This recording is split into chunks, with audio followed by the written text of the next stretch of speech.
This trail is named for a local mountaineer by the name of Jim Whittaker. The hike begins pretty much right at the road, and it ascends to the summit of Cougar Mountain. You can make this a loop, which is what I do in this video, by using the Whittaker Wilderness Cliff Trail, which is named for Whittaker's climbing partner in his ascent of Everest, Dawang Gombu.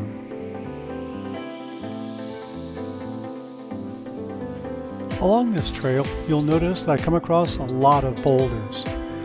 These are the remains of the glaciers that moved through here centuries ago, pushing and pulling boulders and rocks and dirt and mountains all around the place.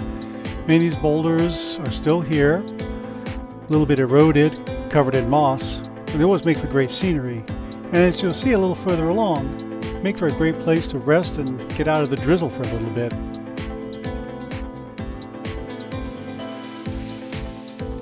Like many of the trails here in Western Washington, there's lots of streams to go across and lots of areas that are just plain wet. There's fortunately a whole load of bridges and planks and other ways to get across these wet areas and streams. Something I'd like to point out here is in this video, I haven't done any enhancement to the colors. That green you're seeing, that's the real true green of the forest here in Western Washington.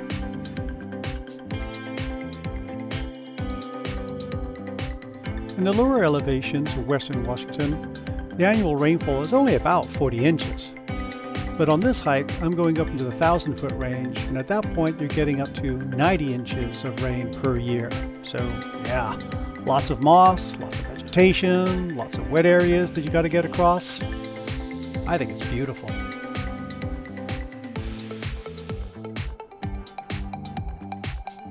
It started to drizzle just a little bit.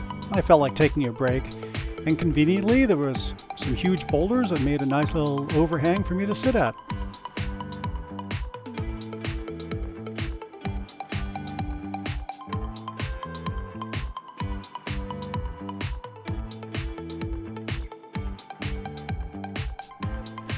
Here's another one of those areas where there's a lot of groundwater and there's planks along there to work across.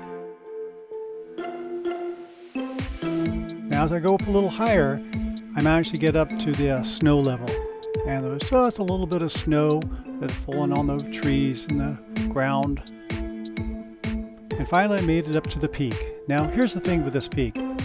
There is no view. There's a big bench there to sit out and take a break, like I did. But this peak is a big flat area covered in forest.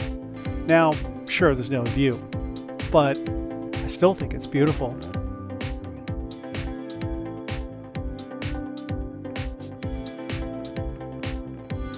After having some lunch and some hot cocoa, it started to rain and snow on me a little bit, so I thought I'd better head out.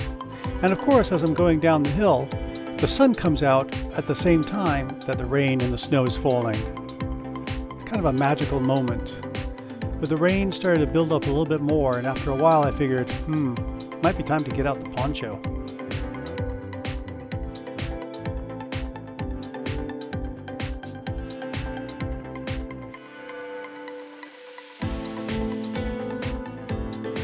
This is the first time I had an opportunity to use this new rain poncho, and I have to say I was really happy with it. It's extra large, so it makes room for the backpack that I'm carrying.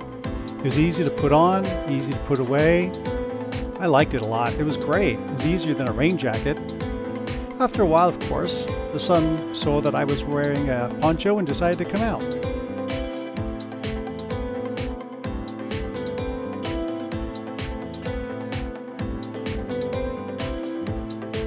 I found another little area to take a break, sit down by this funky bent tree here.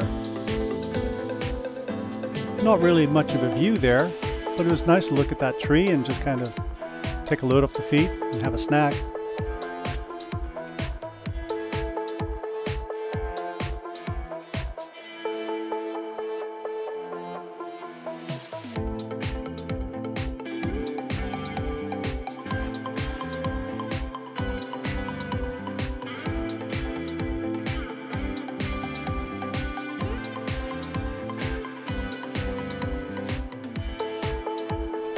Well, thank you for joining me on this hike up the Whittaker Wilderness Peak Trail. I hope you've enjoyed it as much as I did. And as always, my friends, hit that subscribe button, hit that like button, and I hope to see you out on the trail enjoying the beauty of nature. See you out there.